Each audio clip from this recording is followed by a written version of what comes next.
You're listening to the Valley Labor Report with Adam Keller and Jacob Morrison. The time has come for America to hear the truth. We are going to stand with them, and not only are we going to fight for their rights, but we're going to stand up for our rights here in our state, in our homes, and in our community.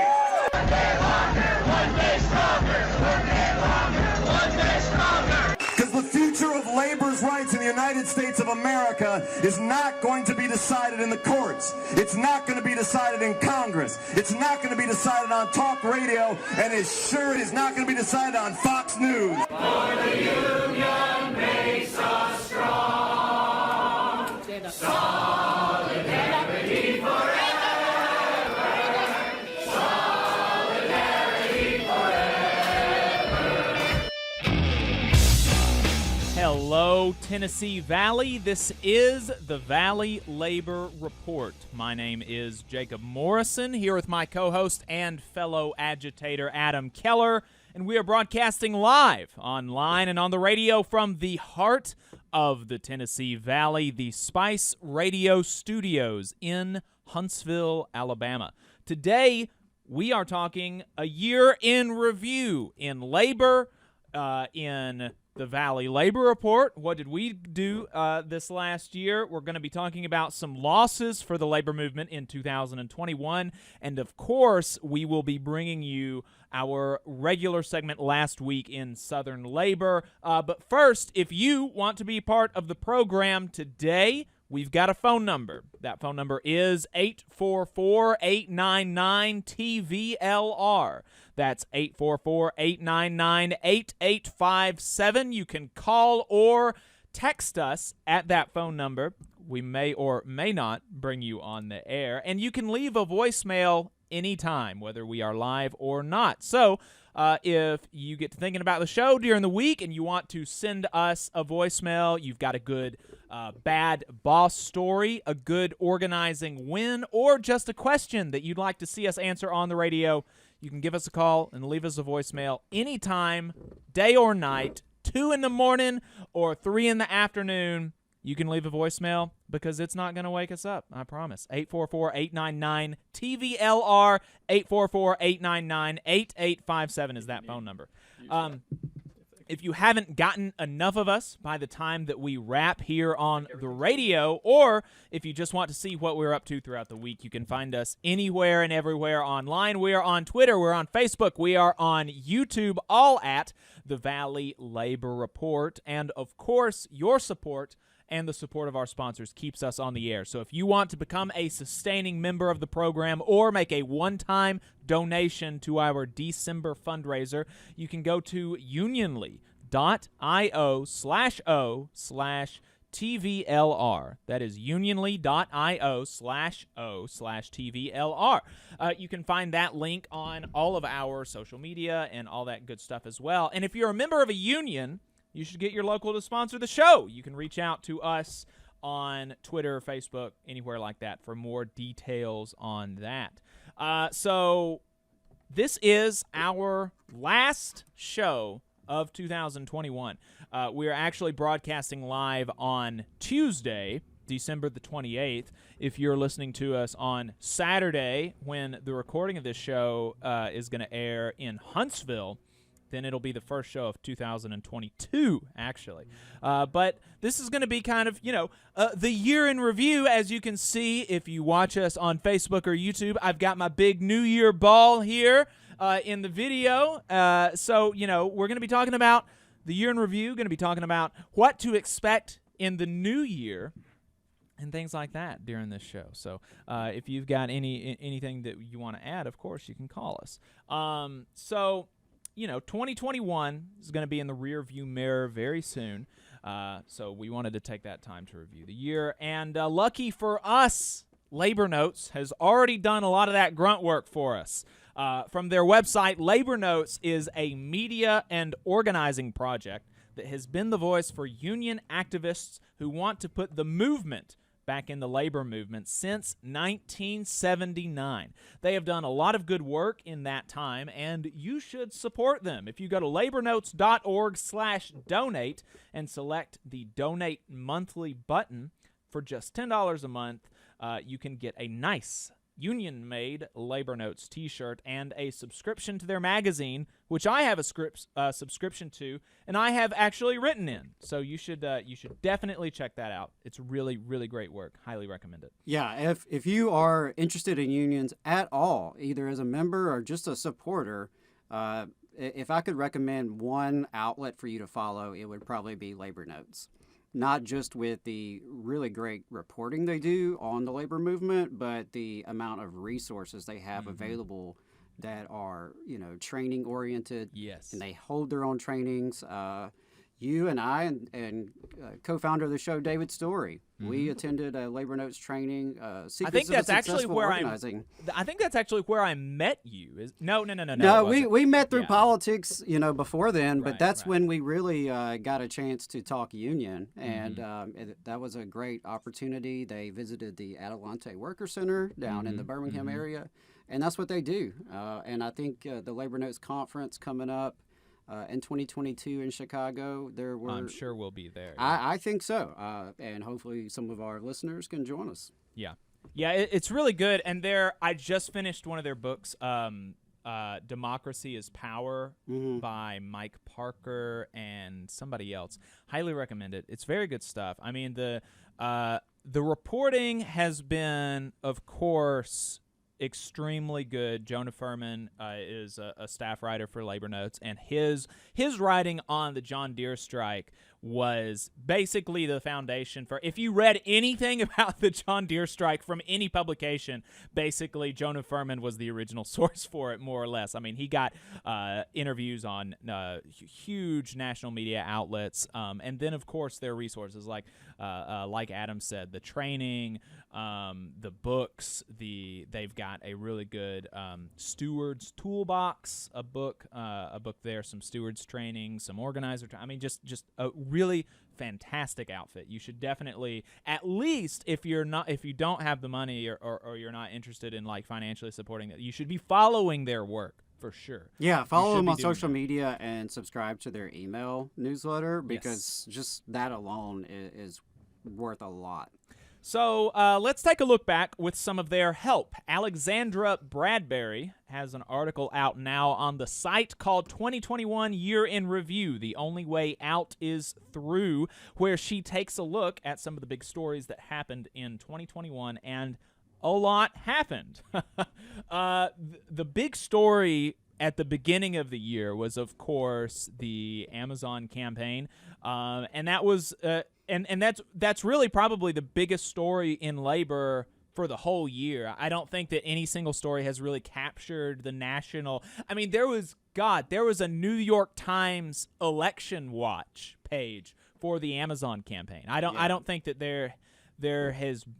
I think that I can't remember anything like that. Yeah, that was wild. Absolutely wild. So it's very unfortunate, but the biggest story of the year was a loss for working people, and that was the Amazon campaign in Bessemer, Alabama, where, of course, Amazon broke the law and didn't break the law, but, performed unethically, unethically tried to bust the union, but in ways that are unfortunately legal in our broken system of labor laws in this country. But the NLRB, the National Labor Relations Board, has actually overturned that election. They have set that election to the side and said that Amazon's union busting was so flagrant and so illegal that it was impossible to have a free and fair election in that environment. So they set aside the results of that election, and there's going to be a rerun in 2022 in the spring. So that's very exciting. And actually, our labor council in North Alabama, I don't know if I've even told you about this, Adam. I don't know why I haven't, but our labor council in North Alabama voted at our December meeting to, once a month, beginning in January, send down a caravan of union members to make house calls with the retail, wholesale, and department store union to support the organizing campaign. That is fantastic. So I'm very excited about that, and one of my projects in the first half of January as part of the Labor Council is to get other labor councils on board with this project. I'll be reaching out to folks in Muscle Shoals and West Alabama, Central Alabama, in the Wiregrass and the southern region to try to see if we can get 40 or 50 union folks from across the state there once a month to support this campaign, because really, I mean, frankly, we should be doing more than that, but that's, that would be a more coordinated effort for an organizing campaign than we've seen out of the labor movement in Alabama for a long time. So yeah, you got to start somewhere. Got to start somewhere, and really I think, fantastic. Yeah, I'm very excited about it, and I am, for the show, I've talked to the lead organizer on that campaign, Adam Obernauer. He was the he was the lead organizer for the phone banking effort. He wasn't the lead organizer of the campaign last time.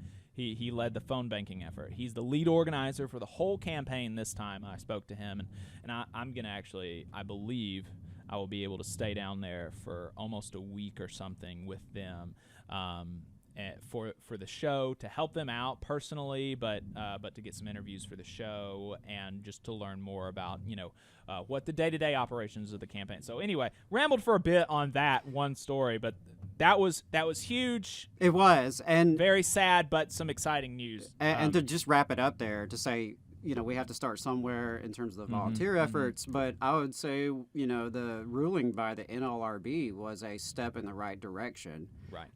Yes, it was flagrant, but that doesn't necessarily mean the labor board's going to see it that way. Right. So that's also a step in the right direction, regardless of ultimately what happens with the redo.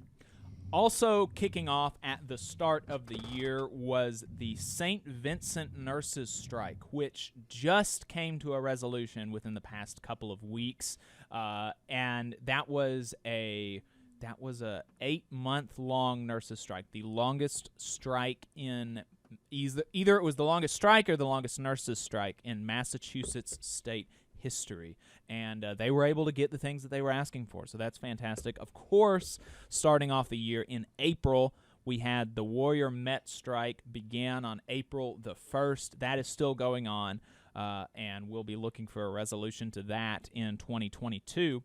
But summer and fall is really when the action it's like really when it kicked into high gear and we started getting the Striketober type of means. We had 3 different BCTGM strikes all right in a row. The bakers, confectionery, tobacco workers, and grain millers union, BCTGM.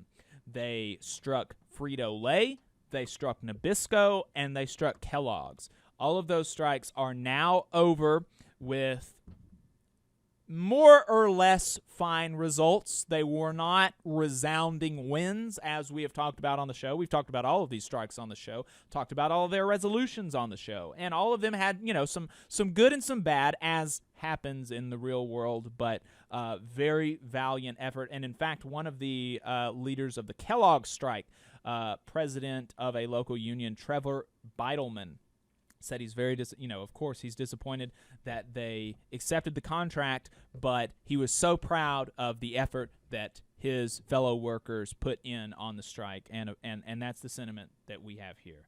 And of course, also Volvo involved how many thousands of workers in Virginia. Very similar results. They got some improvements, but it wasn't everything that they asked for, and we are going to be, we're going to be looking for them to build on that success in the future. All of this stuff was buoyed by a tight labor market that even gave non-union workers some amount of confidence in the quote-unquote Great Resignation. And the best example of that was John Deere. I think we saw some interviews from John Deere strikers who were like, I can go get a job part-time right now, like I don't like they're not going to be, they can't replace us right now. And so that has really helped workers, justify actually going out on strike and fighting the boss. And so that's a really good thing to see. Tight labor markets are very good for working people. Yeah, and I think it's easy to overlook sometimes how much of a massive disruption COVID was to the labor market. And we mentioned on the show recently when we talked more about COVID that in many other countries, paychecks were subsidized by the state. Folks maintained their jobs, maintained their paychecks. So while they were in much more of a stricter lockdown generally, they also, the employment market stayed a lot more stable. Right. We didn't do that here. So we had massive layoffs in industry after industry, only for the economy to start picking back up and, immediate needs to restaff quickly, which, has been such a disruption for good and bad. And I think in this case, it has provided a little bit more leverage than we as working people have had in quite a while. So you pair that with the admittedly pretty meager stimulus benefits that we've had in this country, and you've had some folks feeling emboldened to quit a crappy job or to demand a pay raise at their crappy job, or in these cases, band together to go on strike, feeling that they have a little bit of momentum behind them. And so I think that's one of the stories of the year, is just this momentum that we hope just continues, pushing through to 2022.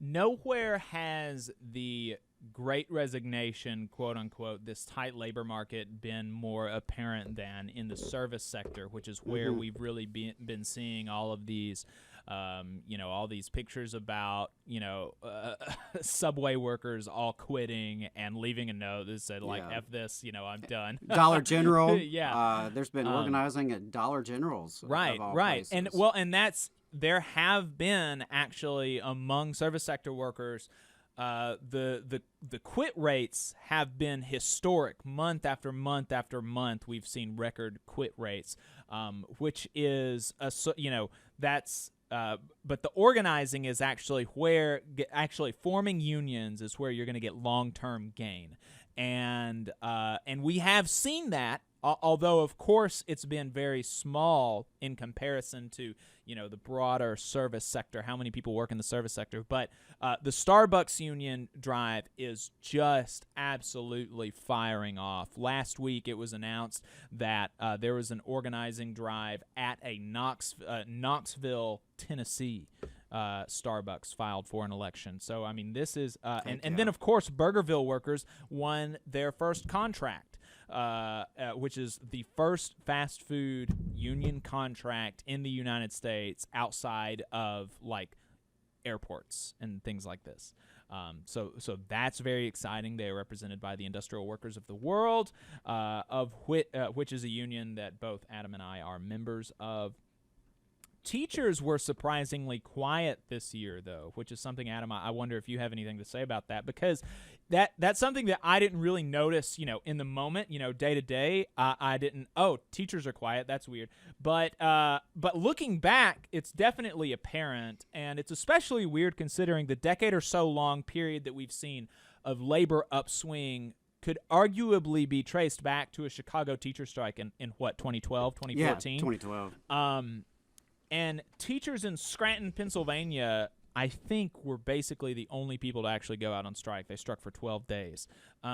So what is your take on teachers being so quiet this year? You were, for people that don't know, Adam was a former educator, a history teacher, and a teachers union staffer. So, yeah, I think some of that is just kind of exhaustion from the massive battles of 2020. And I think that's my gut instinct on this. I don't have any, real analysis or information to quantify that with, but that's my just gut instinct. And from having conversations with educators, I think they were so burnt out from the many battles of 2020, especially around COVID, that got, incredibly messy, that went beyond just employee-employer issues, as we all know, with right-wing media and astroturfed parent groups and everything under the sun kind of all colliding into public schools. You throw in the critical race theory, manufactured outrage there. And so I think educators have just been through a lot. I don't think this is a trend, though. I think the trend is what you said. The big Chicago Teachers Union strike in 2012. And, I've shared on here before, that's one of the things that got me involved in the movement. We've spoken with Kenzo Shibata, one of the militant leaders up in Chicago, the Caucus of Rank and File Educators. And I think, what they built there and their organizing that has spread across the country, I don't see that letting up. And in fact, I think it's going to heat back up quite a bit this year because of what I mentioned, the political and cultural debates that have sort of, infested the schools. I think are going to play out big in the elections of 2022. And so I would not be surprised to see a lot more privatization and kind of a return to some of those anti-public school attacks. Right. A lot of deja vu from, a decade ago. I would, at least here in Alabama, I'd be surprised if we see anything that aggressive here at the end of the quadrennium, but I would not be surprised if we see something like that after the elections in 2022, which is something for teachers to look out for. On the other hand, bus drivers had a very interesting year. By October, Bradbury noted in her article that the labor action tracker at Cornell University had already documented 10 sick outs for this school year. And we know there's October. More than that. Yeah. Because we just talked about one last week in South Carolina. Right. And the labor action tracker at Cornell University is a really, really cool thing. If you're a union nerd like us, and you really like to follow and get the hard data and, pull up a map and see where everything's popping off, recommend that for sure.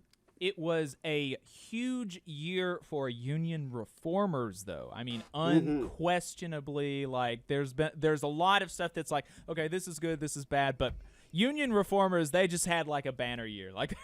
Basically, it was all good for union reformer people. With a slate backed by the Teamsters for a Democratic Union winning overwhelmingly, with the largest margins coming out of the South, including an absolutely insane 94% of the vote out of the Teamsters Local 402 in Muscle Shoals. Wow. That is huge. And in the UAW, a referendum on whether or not to elect top officers by referendum resulted in yes. Union auto workers do value democracy, and they would like to choose their president. Imagine that. So this is an initiative that was backed by a UAW group called Unite All Workers for Democracy, and that also won big. I believe the final margins was 65-35, or was it 70-30? Something like that. It was huge, more than 2-1.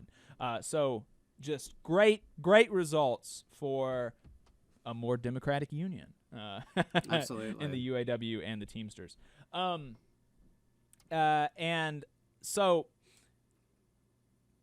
more broadly, though, while this was definitely a banner year for labor in modern terms, it's nothing like labor is still a shell of its former self. It's nothing like the heyday of organized labor. And in fact, the number of workers on strike in the U.S. this year is lower than in any year from 1930 to 1980.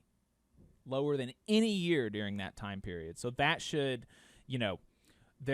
certainly, there's been an upswing, but that should sober us a little bit. And Nelson Lichtenstein noted something similar. He's a labor historian. In a piece that he wrote on the so-called strike wave for Dissent magazine, he threw a bit of cold water on the cheerleading, noting that in 1979 there were 235 work stoppages involving 1,000 or more workers. So far this year, we have seen just 12. and he wrote that in October. Yeah. Right. So that's It does put it in context, and that is one of the big things is that even as we've seen this resurgence, we're still not seeing the large strikes Right. as he's mentioning there because. We pretty much named most of them already, which would have been very difficult to do 50 years ago to just name them Exactly. off the top of your head. right. So even though, and it's great to see the push in a lot of the smaller places, and that's something that I hope folks take away from a lot of the reporting we do on this show, that even if there's only a dozen people in your workplace, you can still organize, you can still Right. build a union, you can still go on strike. But the massive labor actions that used to be such a staple in our economy Right. are That still you really do need to kind of shape society. right, absolutely. So again, hopefully we're moving in the right direction. And this does tie into the general strike talk stuff as well. I don't know if you remember that or not. Probably not, because it didn't really happen. But supposedly there were people online, and there's your problem, that were wanting to organize a general strike on October 15th. And, of course, you don't know about it. I only know about it because I'm a weirdo. And it didn't happen because, as Lichtenstein points out, and I'm going to quote this at length, non-union workers, no matter how aggrieved, do not go on strike. They can quit their job. They might even walk out together for a shift or two, but in the absence of some independent organization, almost always a trade union, their protest soon dissolves. Virtually every strike in today's headlines, from that of the agricultural implement workers in Iowa to coal miners in Alabama and studio crews in Hollywood, they're all members of unions that were formed almost 80 years ago in the Great Depression. It does not matter if the union was once radical or conservative, organization is essential to any sustained and potent worker protest. And once the strike is over, that same organization does not fade away. It stays right where it is, in management's face, policing the contract, mobilizing the workers, lobbying politicians, and preparing for the next contract fight. And that is the key there. What we saw last year in the good can be a taste of what is to come, but only if we organize, and we organize millions of more workers into unions in their workplaces. Absolutely. I really like that quote. Yeah, Nelson Lichtenstein does very good work. Highly recommend following his work as well. And in that vein, because organized workers are the only ones who can go on strike, let's see what contracts are up in 2022. Dan DiMaggio has a summary up on Labor Notes titled, "Who Might Strike in 2022? Hundreds of contracts will be up," and the title does not disappoint. If there were, there's huge potential. There's huge potential. There are contracts that are expiring, collective bargaining agreements that are expiring, that cover 1.3 million workers. Nearly 200 large union contracts that cover at least 1,000 workers they are up in 2022, from telecom to grocery, from longshore to bakers, from oil to teachers. Huge amounts of our economy is going to be up for a potential strike, and it's up to, of course, the union members to make that happen.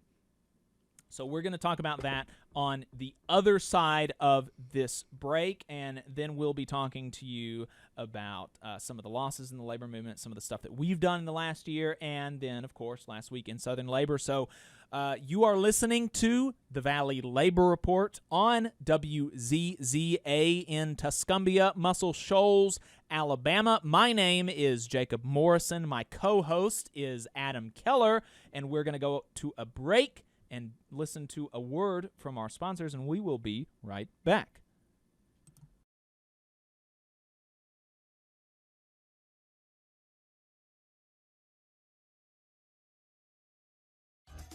Support for this program also comes from the Iron Workers, Local 477. So if you are looking for contractors with lower than average EMR and TRIR, they tell me that if you need to know what those mean, then you will.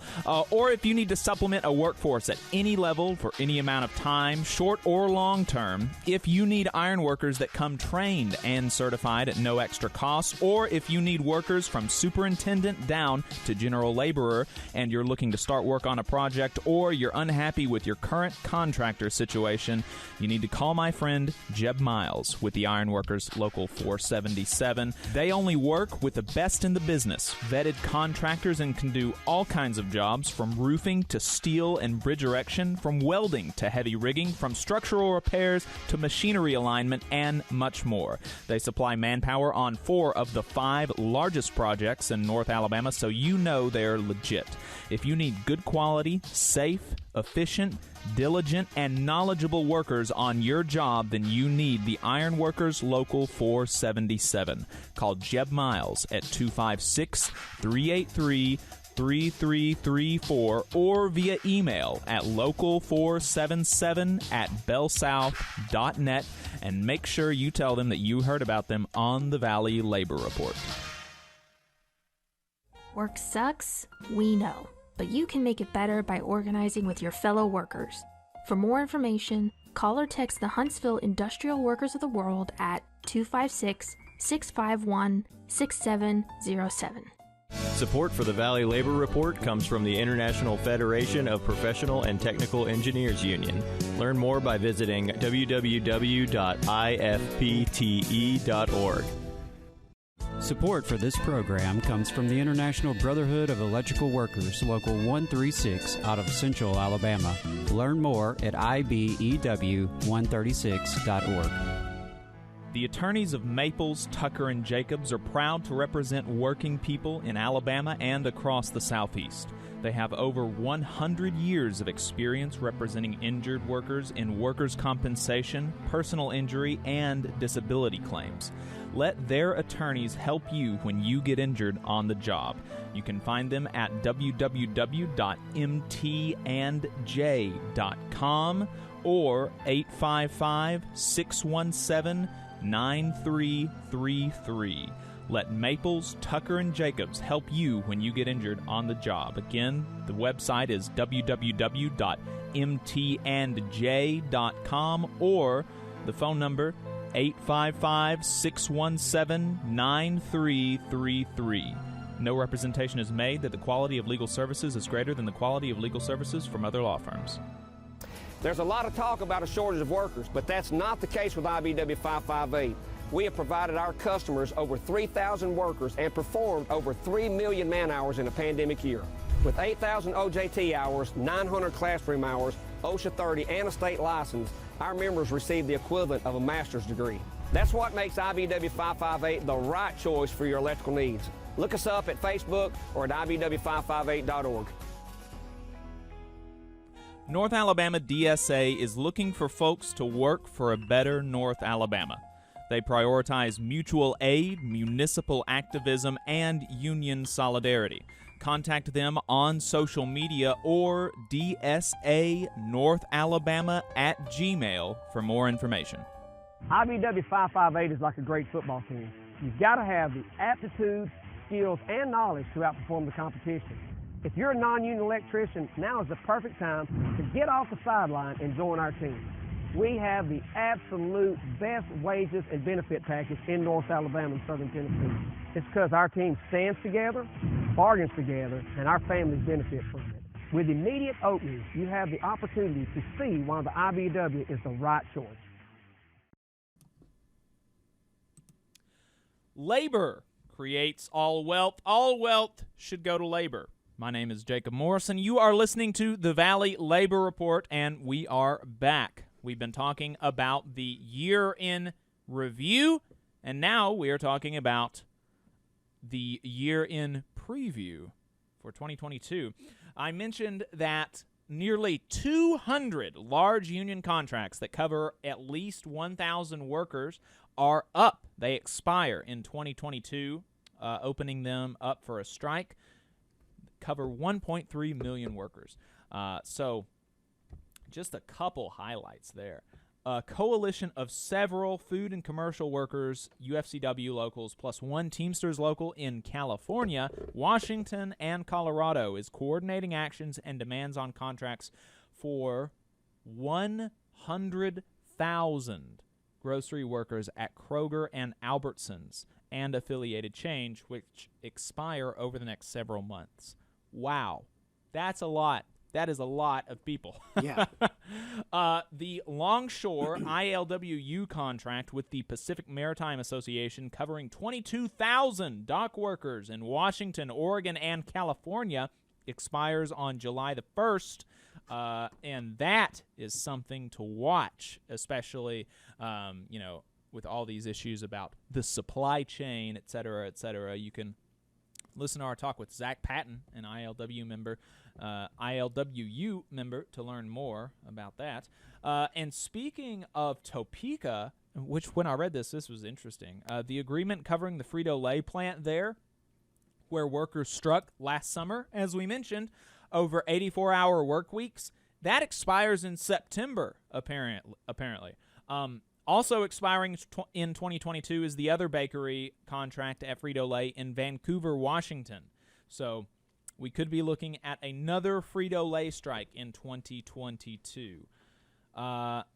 There are large expiring contracts in the education sector that cover 268,000 workers. Of note are two California locals that struck in 2019, 34,000 teachers in Los Angeles and 3,000 in Oakland. The largest K-12 educators contract covering 120,000 teachers and school staff in New York City also expires in September.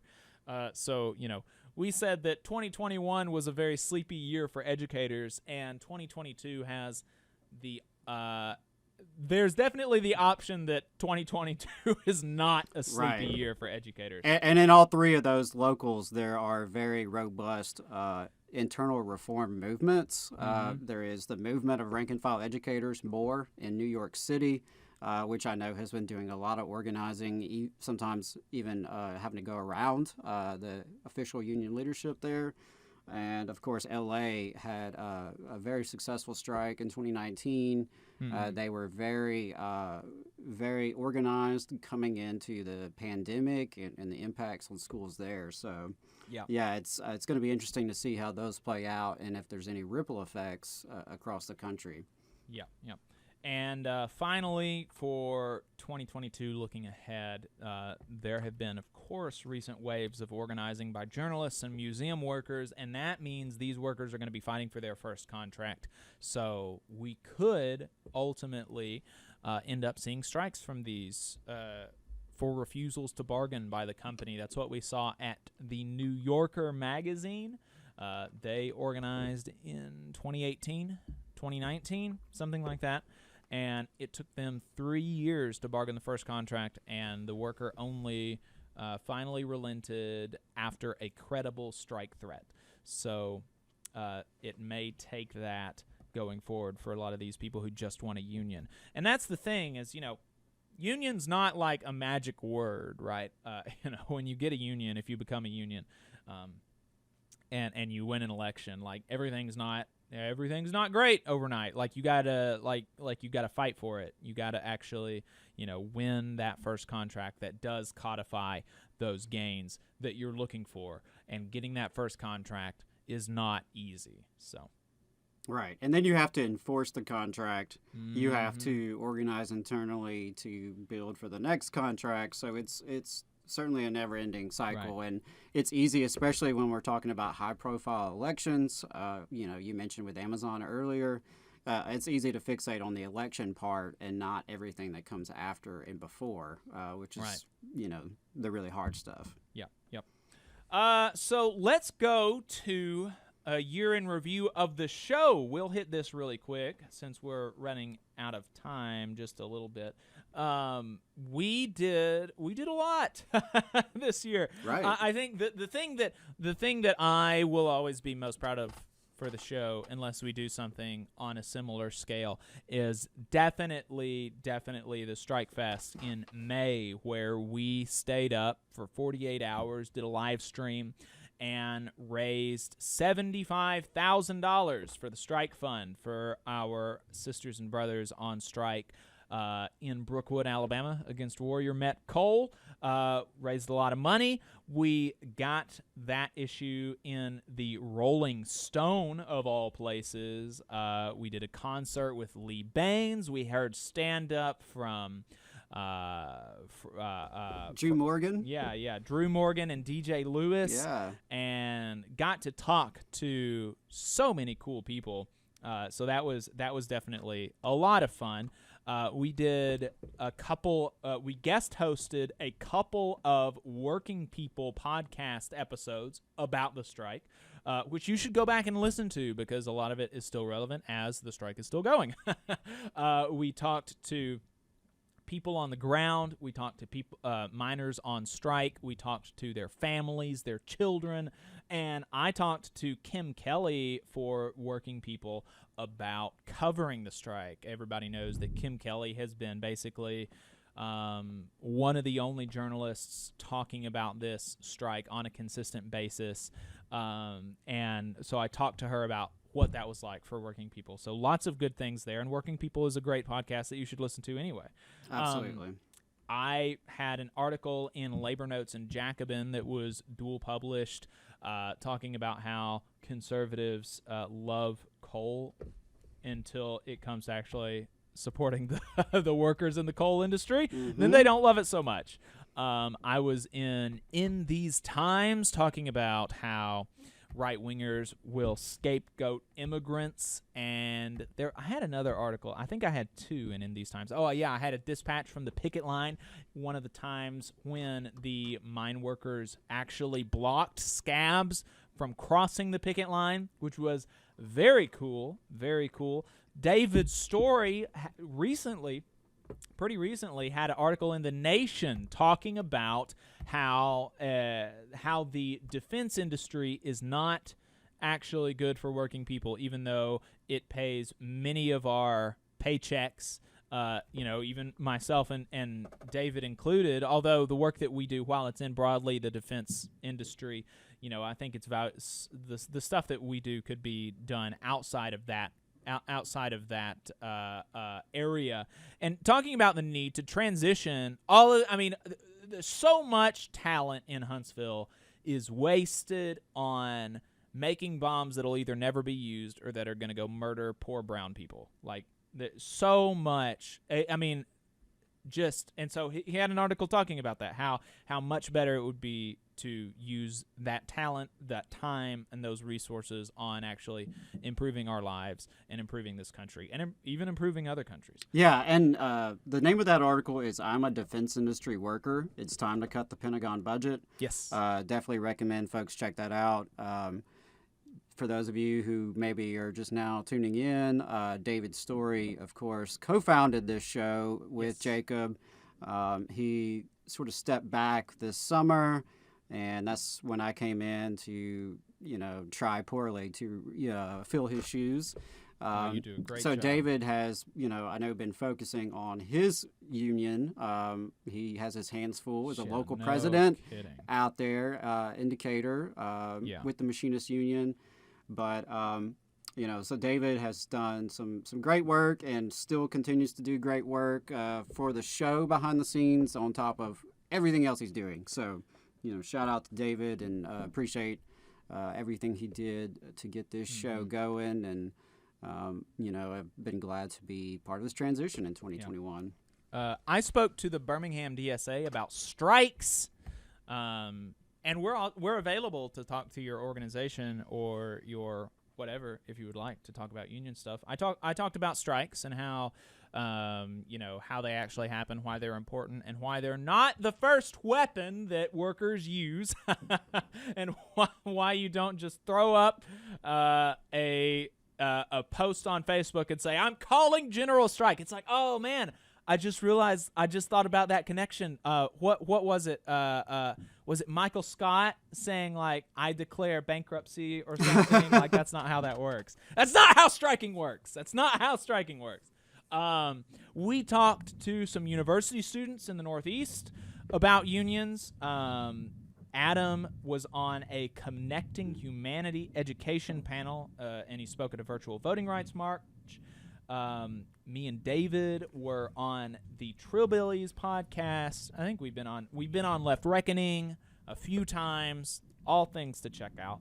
All places you should be following anyway. And of course, on our own pages, YouTube pages, and our podcasts, we had some cool stuff. We have, of course, done some in-depth coverage of the UMWA strike, including the violence on the picket lines, which is something that is really amazing. There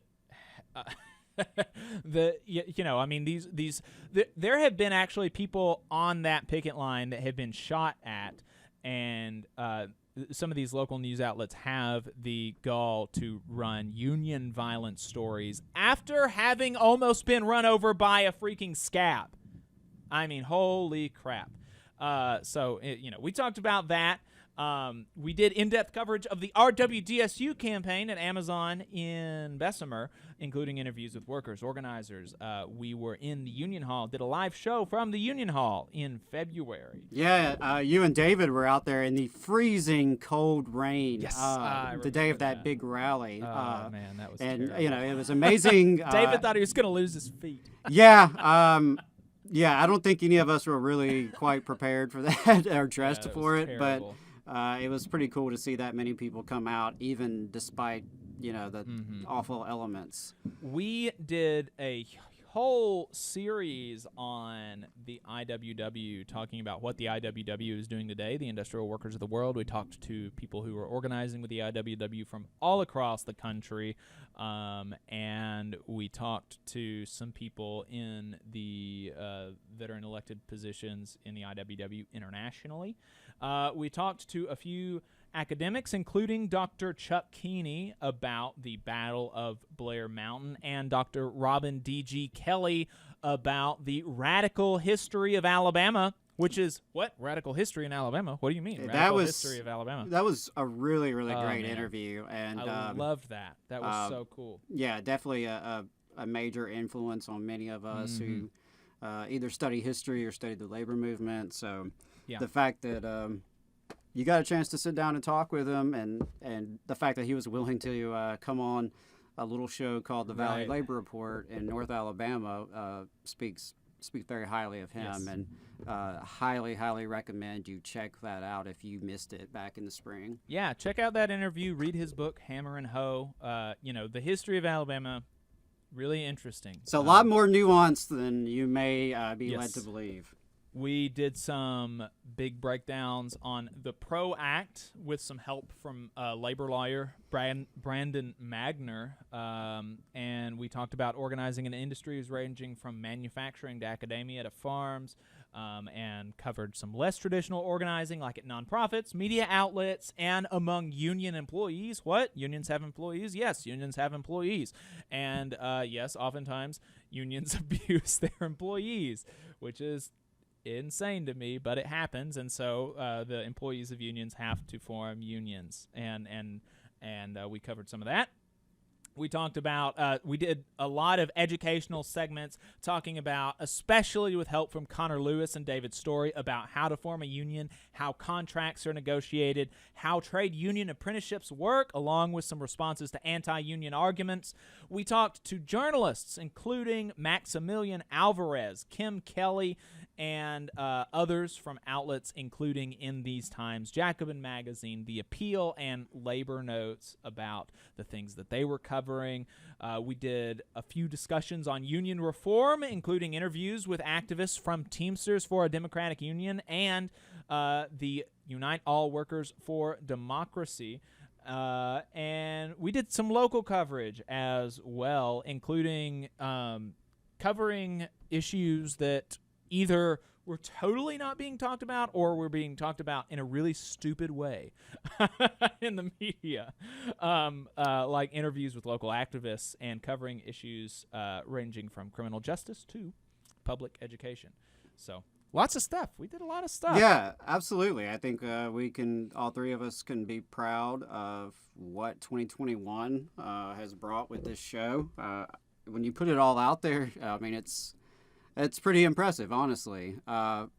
This is just a ragtag operation, mostly, your brainchild and David's. And, I'm very impressed with what we've been able to accomplish thus far. And I really hope that, this content that's out there is helpful to people. It's hopefully interesting to people, entertaining.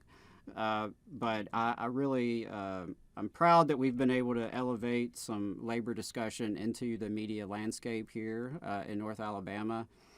Really appreciate all the folks who are tuning in, those loyal listeners, subscribers, however you may be supporting the show, financially or otherwise. It means a lot. And, I think, for me, the reason I'm interested in coming on this show and helping out is because there is such a deficit in our media landscape in talking about working class people, talking with working class people, and the issues we face and the organizing that we do and we have to do to overcome those issues. And so I think it's really cool that the Valley Labor Report in our own little small way can make a difference in that way.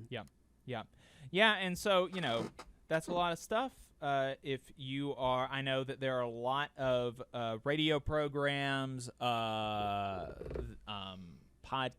that are taking a break over the holidays through to the new year. And so if you're looking for some content, something to listen to while you listen to or while you do the dishes, or absolutely. Work, we do have been on the radio for a year and a half, so we've got a lot of stuff that you can be listening to while you're waiting for your regularly scheduled podcast selection to get started up in earnest again. And if you got some driving time, some travel coming up, that's a great time. That for me personally, that's I'm a father.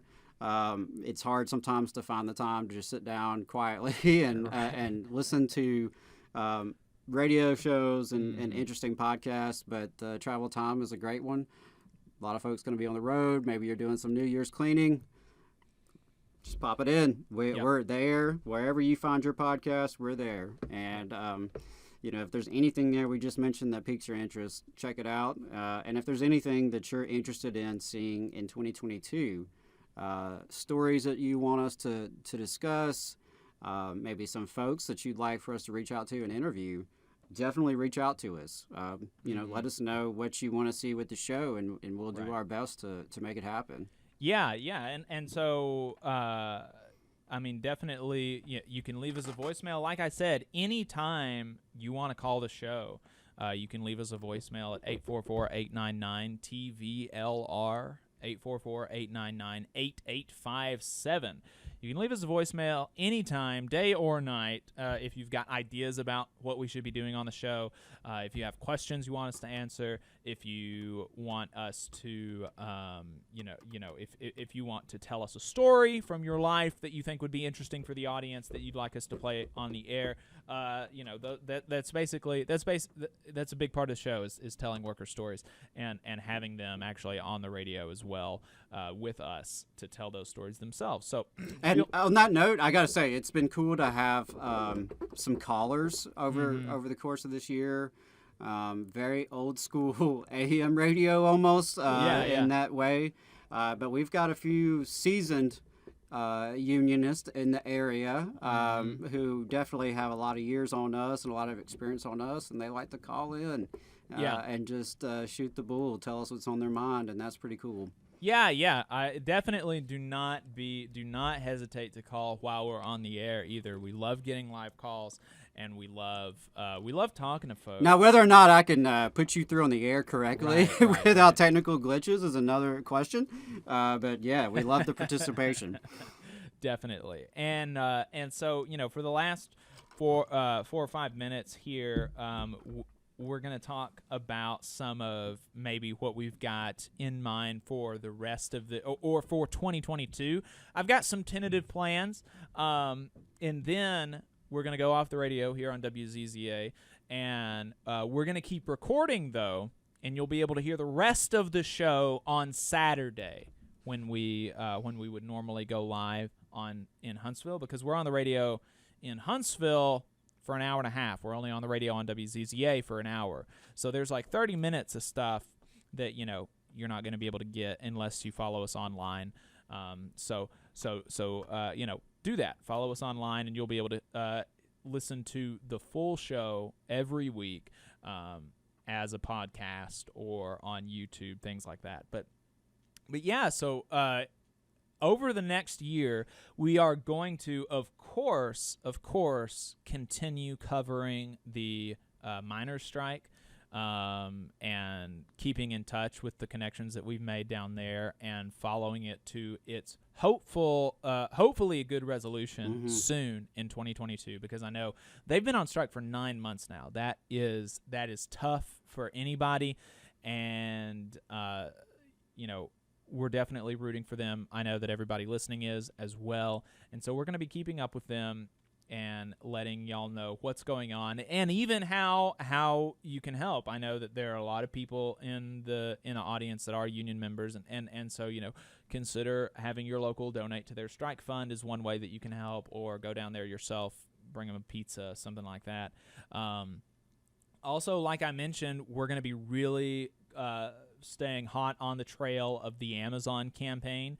There's going to be a new election in the spring, and I've got the cell phone number of the lead organizer for the campaign. We're going to be talking with them, talking about ways that we can get their message out, and talking about ways that we can help as union members ourselves. And I am really looking forward to the Labor Notes conference. What I want to do is try to see if we can't get some other union podcasts or radio shows to do like a Radio Row kind of thing, at a lot of these, like the Super Bowl. Yeah, like at the Super Bowl, or like at the RNC or the DNC. Right. There's always like this line of like radio shows, AM talk radio hosts that come and do their shows live from DC or wherever. And I think that would be really cool to have just a bunch of like union folks doing the same thing at a union convention. I think that would be really cool. Yeah, I second that motion. Gonna see what we can do there, but definitely I would be surprised if we don't go, just because that's so that's so in our lane for sure. Absolutely, and I've always wanted to go, and something's popped up like every time that I came close. So right, definitely looking forward to it. Have you got anything specifically that you're that I haven't mentioned that you're wanting to do in the new year, Adam? No, I'm just thankful to make it another year.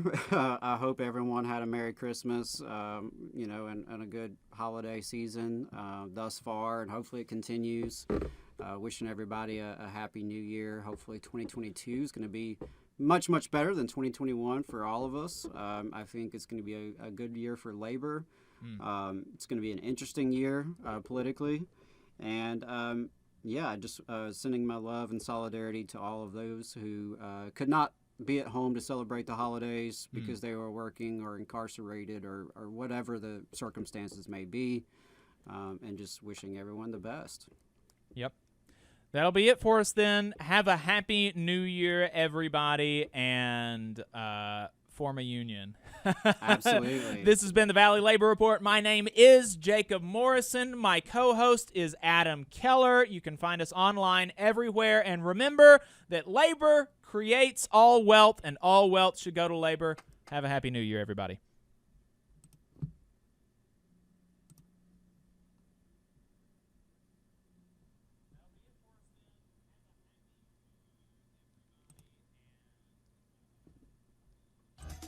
Support for this program also comes from the Iron Workers, Local 477. So if you are looking for contractors with lower than average EMR and TRIR, they tell me that if you need to know what those mean, then you will. Or if you need to supplement a workforce at any level for any amount of time, short or long term, if you need iron workers that come trained and certified at no extra cost, or if you need workers from superintendent down to general laborer, and you're looking to start work on a project, or you're unhappy with your current contractor situation, you need to call my friend Jeb Miles with the Iron Workers Local 477. They only work with the best in the business, vetted contractors, and can do all kinds of jobs, from roofing to steel and bridge erection, from welding to heavy rigging, from structural repairs to machinery alignment, and much more. They supply manpower on 4 of the 5 largest projects in North Alabama, so you know they're legit.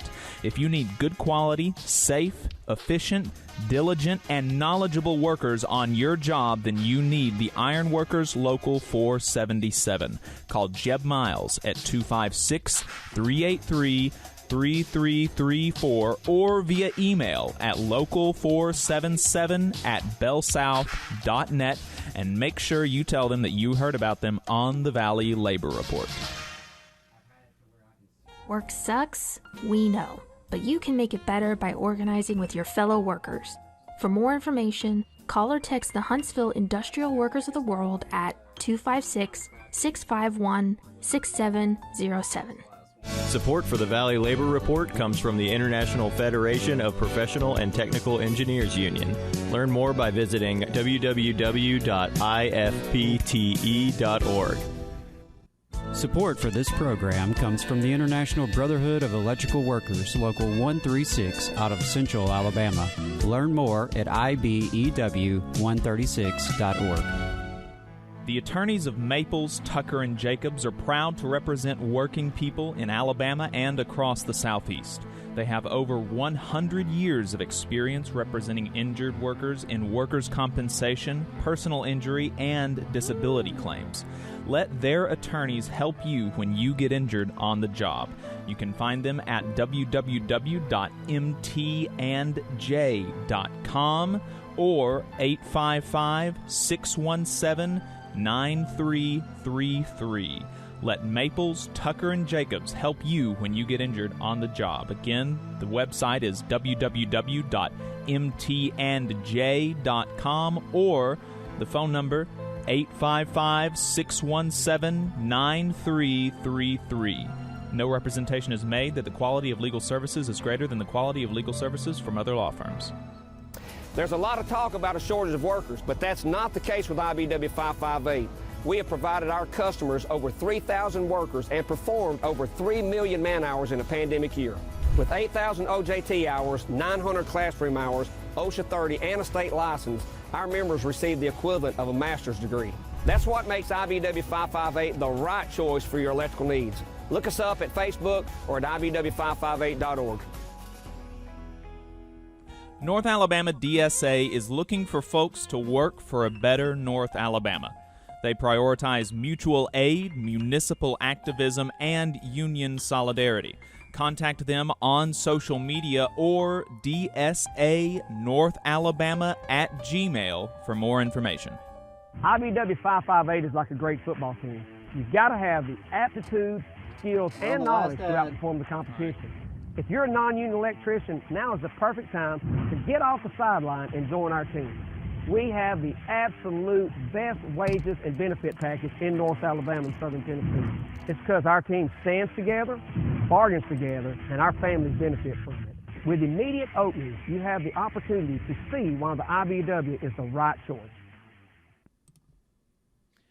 Alabama's only union talk radio show. My name is Jacob Morrison. This is the Valley Labor Report. My co-host and fellow agitator is Adam Keller, and we are back.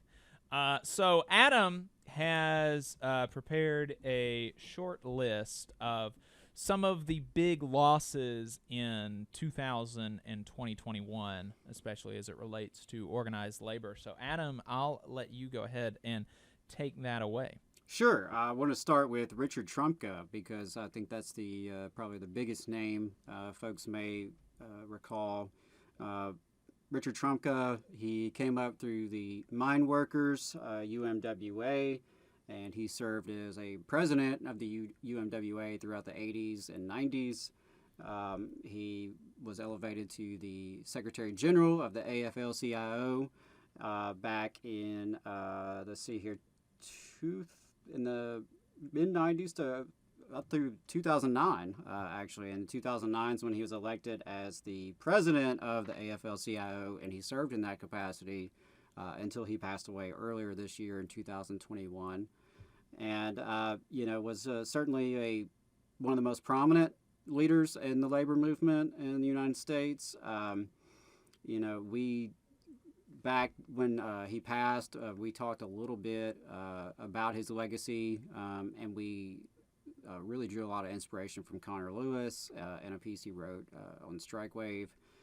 And, when you're talking about a leader that elevated, oftentimes you're not really talking just about that person. You're talking about the context in which they were a leader and the accomplishments and defeats that happened under their term. So, there's certainly been a lot to occur throughout Trumka's leadership, including, expanded debates around police and the extent that police should be involved in unions and how that relates to AFL-CIO. Of course, the immigration debate, which has always been a huge factor inside the labor movement, and that has certainly, been a big controversy, a big issue throughout the last decade or so that Trumka was president of AFL-CIO. Can't say that, the movement, suddenly turned around under his leadership. You can't put that all on one leader, of course, but, the declines that we've seen that we mentioned earlier, we are still very, very far from the peak of the labor movement. Whether it's the militancy of the 30s or the huge share of the workforce that we had up through the 70s. Right. So a lot of those issues still persist, and now it's going to be interesting to see what happens next in this leadership transition. I know Liz Schuler is the president, I guess interim. Is that right?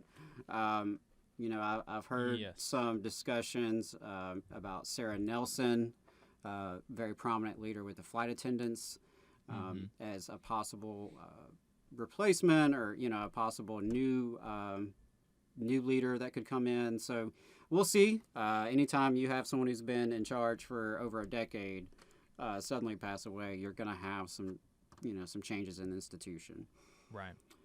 Yeah, I mean, the Liz Schuler and the people that have taken over, there certainly isn't, to my mind, a marked, change in policy priorities or anything like that from the Trumka administration. But representationally, it is pretty interesting. We've got the first female president of the National AFL-CIO and the first black secretary-treasurer of the AFL-CIO in Fred Redmond, so from the United Steelworkers. So that's not nothing, certainly. Right. And it is, while, of course, representation is not everything, it is important that our institutions and our organizations be representative of the people that we're supposed to represent, right? Yeah, absolutely. So that's good. Absolutely. A couple of others that I wanted to mention. One would be James Loewen. James Loewen was a historian and a sociologist and an author, and if you know any of his works, it's probably his most famous one, which is Lies My Teacher Told Me, Everything Your Textbooks Got Wrong. It was a book that for me was very inspirational, something that resonated with me as a teenager, as just a history nerd, someone who was fascinated with it. As I grew older and started to see some things that were a little inconsistent between the facts and, what we're often led to believe in the media and just sort of public narrative. And Loewen really did a fantastic job. This book came out in the 90s, But what he did was really dissect some of the most prominent textbooks used in history classrooms across the country. And he looked at the bias there, and he looked at, what's left out in our histories, the bias in terms of, whose stories are told and whose aren't, and how you're supposed to feel about it. And despite what some folks in right-wing media would lead you to believe, there is no vast left-wing indoctrination network happening inside of our textbook publishers. Right. I can assure you that Pearson is interested in making a profit, not necessarily enlightening the next generation. So if you're interested in history at all, or just some of the debates around education and the bias that happens, can't recommend that enough. Lies My Teacher Told Me. He also did some work around historical markers. He traveled all over the country and looked at those, little square, rectangle historical markers you see from time to time, and looked at, how much BS is thrown in oftentimes with those markers. And of course, we've had a lot of debates in subsequent years around Confederate monuments and things like that. But highly recommend that. Big loss, James Lowen. And, interesting thing about him is that he actually wrote a history textbook himself in the, aftermath of Jim Crow, as schools were in the process of integration in Mississippi. He wrote a Mississippi history textbook. And surprise, surprise, it pissed off all the wrong people. Right. It got him in some court fights. So the man knew his history, and he also knew his textbooks, and played a big role in my development as a history person and an educator. Along those same lines, someone that I'm only recently pretty familiar with is Stanley Aronowitz. I'd had a couple of his books on my bookshelf for years, but it really wasn't until this year that I explored Stanley Aronowitz and who he was and what he was about. And he also passed away this year, 2021, was born in 1933. He was with us for a long time. He was a rank-and-file factory worker back in the 50s. And then got involved in various unions and campaigns throughout the 50s and 60s, and ultimately became kind of a scholar. One of these folks in the labor movement who's a scholar, he's an activist, an organizer. He's kind of done it all, been on all sides of it. And he most recently was up in New York University. He was given an award, the Working Class Life's Lifetime Achievement Award for the Center for Study of Working Class Life at Stony Brook University. So that's, there you go. Mm-hmm. That's kind of a testament to what he was about. And the most, I'm not sure if it's technically his last published work, but really his last big one. Is called The Death and Life of American Labor Towards a New Workers' Movement. It's something I'm in the middle of reading right now, and he takes a look at the big picture that we've sort of been alluding to today in this episode. The peak of labor, the decline of labor in the past 5 decades or so, and what that all means and what the future holds, and how do we rebuild this. He argues basically that movement is over, and what the stage we're in right now is building something new. And I think a lot like us on this show, he's someone who, despite being 100%, 110% diehard union, is also willing to engage in critique of unions as institutions, and where sometimes leaders and institutions fall short in terms of the goals we have as a broader movement and as a working class. So shout out Stanley Aronowitz, rest in peace. Appreciate the work he did. If you're interested if we haven't plugged enough people and authors and resources today, there's someone else to add to your list. A little closer to home, also want to mention Emmett Jamar, who passed away not too long ago here in 2021. Those of you on WZZA probably know him quite well, know him personally. You may have heard our tribute to him, so I won't go through all that again, but Emmett was a longtime activist, organizer, educator, elected official in Northwest Alabama. He was of that generation that helped defeat Jim Crow and build a educators movement here in the state of Alabama. So if you missed our discussion of Emmett that was a little more detailed, check it out on YouTube. Certainly a legend here in the local labor movement. To close, I think we'd be remiss not to mention the many folks we have lost throughout the past year as a result of COVID and as a result of, our system, including poverty and the lack of health care, incarceration. At least as of November, we have, it looks like, almost around 400,000 deaths reported this year due to COVID, which is more than what we experienced last year in the United States, about 385,000. So a lot of folks, including many of you listening, probably know someone who lost their life as a result of COVID or has been impacted in some way. And it's a shame that our government and our employers have just been so insufficient in rising to the crisis and meeting the needs of our humanity. So I want to send my best to all those who have lost loved ones, all those who are struggling as a result of COVID.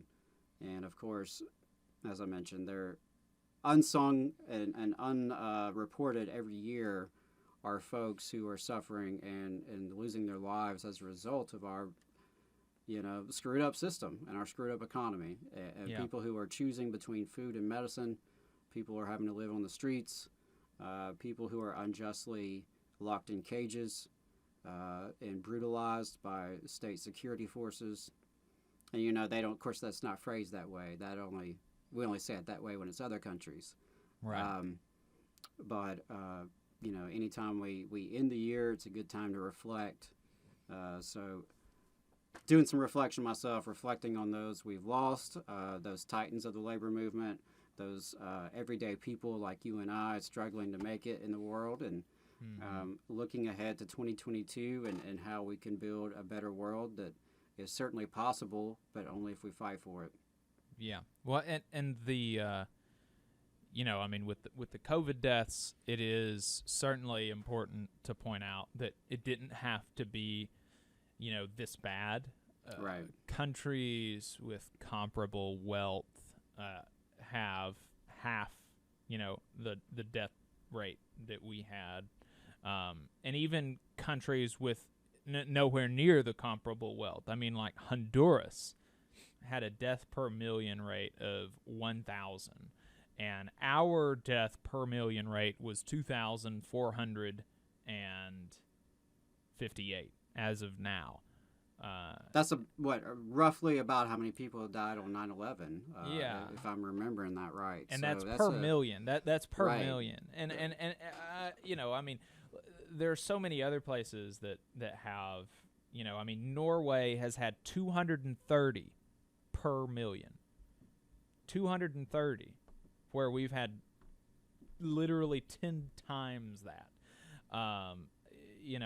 It's just, even India, where we saw a huge spike a while ago, their death per million rate is 344.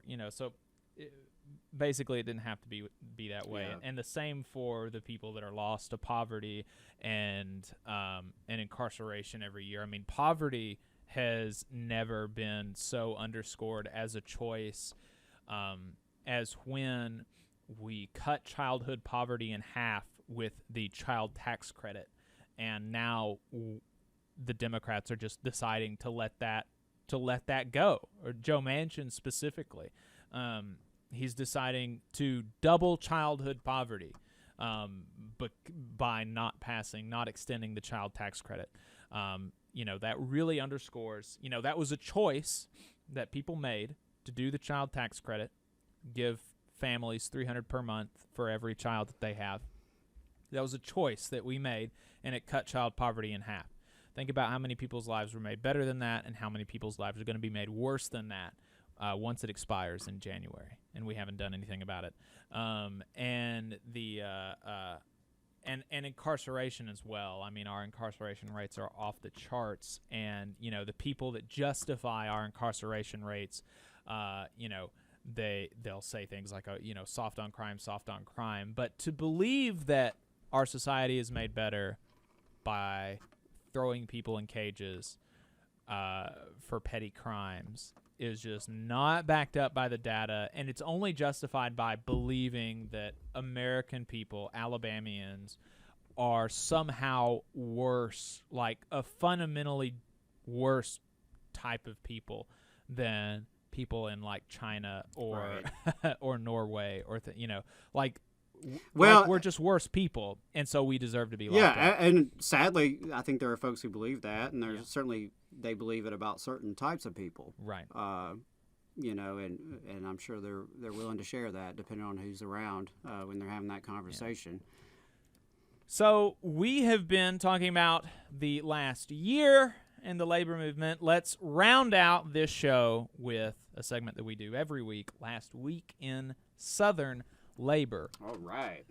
This is a segment where we talk about what happened in the last week in the labor movement in the South, courtesy of Jonah Furman, who does a newsletter where he does this for the entire United States every week. He compiles what happens in the labor movement in the U.S. every week. You can get that in your inbox at whogetsthebird.substack.com. Whogetsthebird.substack.com. Let's go right into it. So first off, the board reviewed a decision from this summer barring a smaller unit of skilled trades workers at Nissan's Smyrna, Tennessee plant from organizing their own union, as opposed to a union that includes all 4,000 workers at the plant.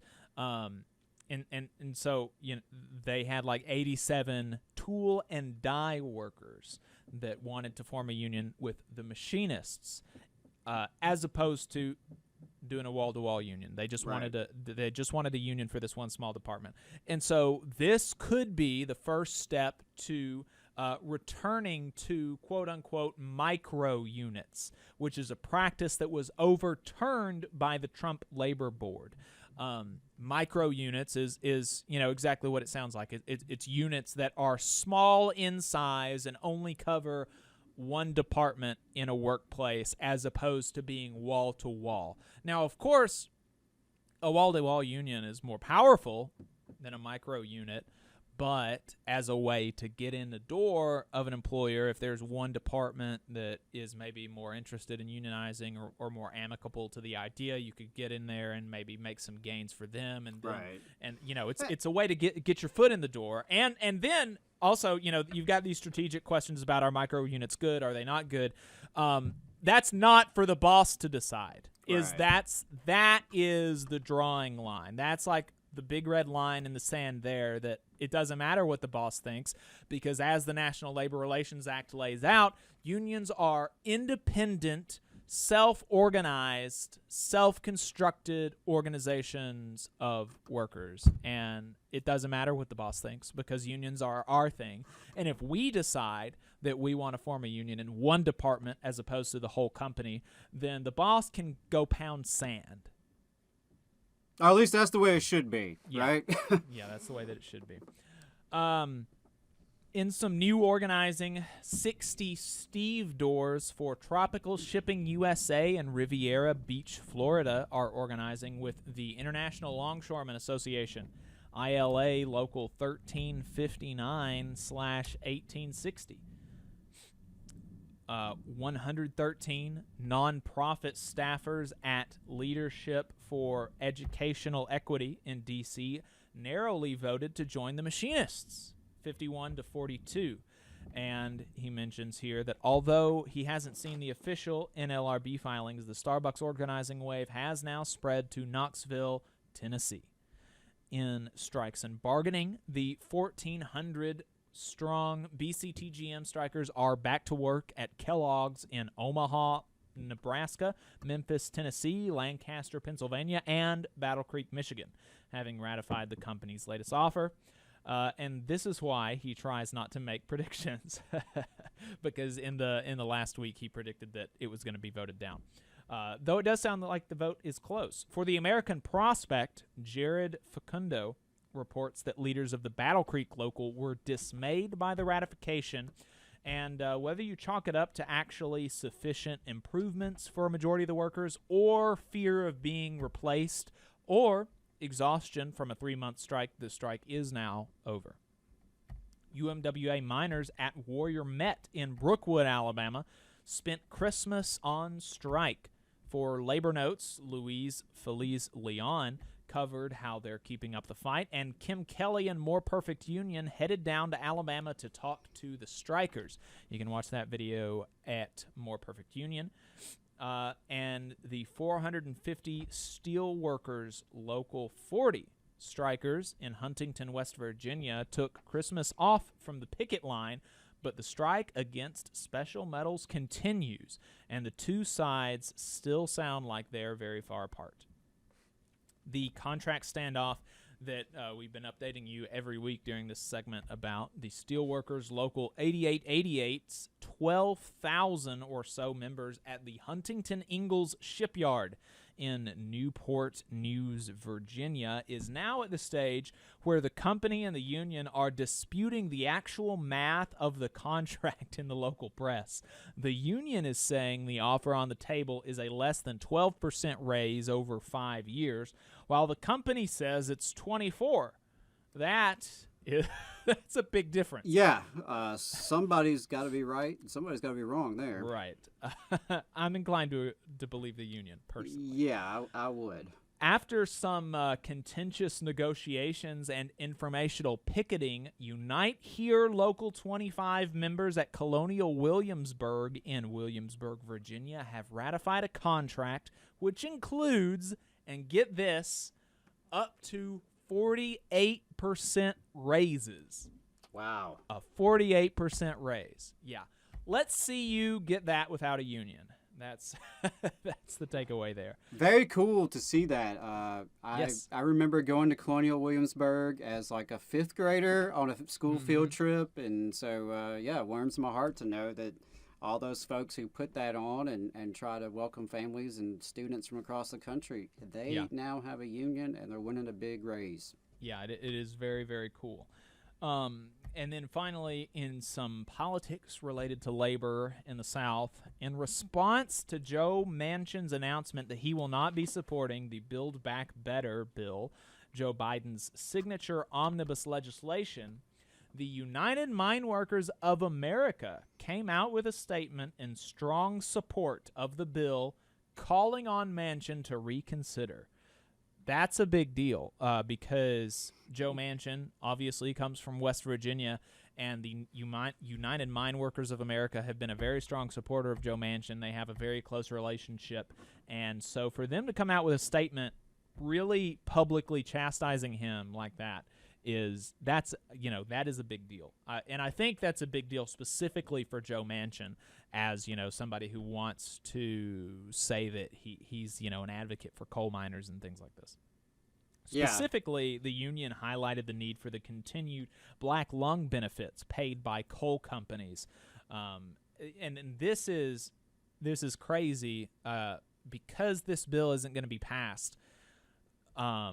The provisions for coal companies to pay into the Black Lung Benefits Fund is going to now be paid by taxpayers instead of coal companies, which is insane. And I didn't realize that either. So, obviously this is a huge piece of legislation.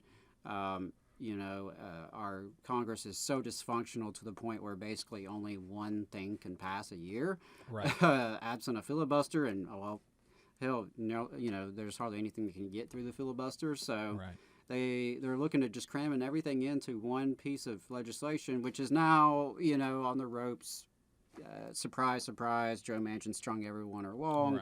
Right. Who could have possibly predicted that? Right. But just really quick, because I hear some, political media talking about the filibuster. The filibuster is a choice, right, that these people are making to not pass legislation. Like, it's not in the Constitution. It's not even a law. It's just rules of the Senate that these people choose, just like the parliamentarian. The parliamentarian is not even, and it's so frustrating, people allowing this mystification of this process. The parliamentarian is not even an advisor.